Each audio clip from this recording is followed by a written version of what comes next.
Hi folks, it's Josh from On Strike Charters up here in Exmouth.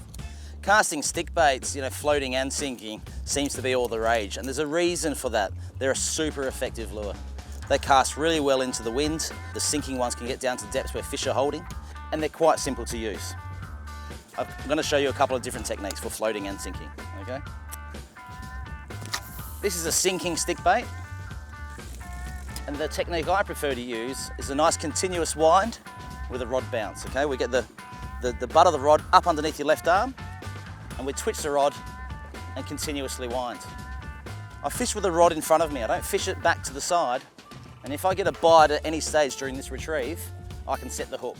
If I'm doing this sort of motion, as a lot of guys do with lures, if I get a bite when my rod's in this backstroke, I can't set the hook. If I fish with the rod in front of me, continuous motion, the line's always taut, and if I get a bite, I can set the hook. So continuous speed, nice twitchy rod.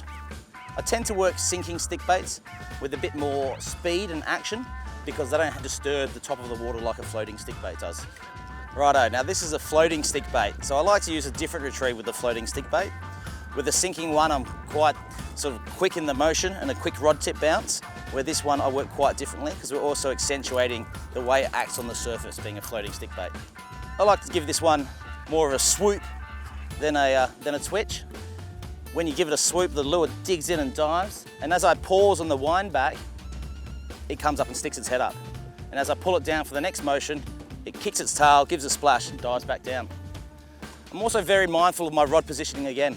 I'm not fishing back over my shoulder, I'm keeping it in front of me, so if I do get a bite, I can strike it at any time. And I'm also mindful that when I'm winding off my backstroke, I'm keeping the line taut. This will help eliminate wind knots during the day.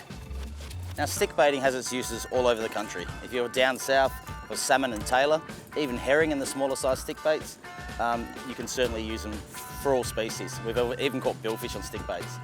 Now, in the lighter size rods, I'm running about 30 to 40 pound braid with 60 to 80 pound leaders. And then when we get up to the heavy gear for our GTs, we're running sort of PE8 to 100 pound braid with 150 pound leaders.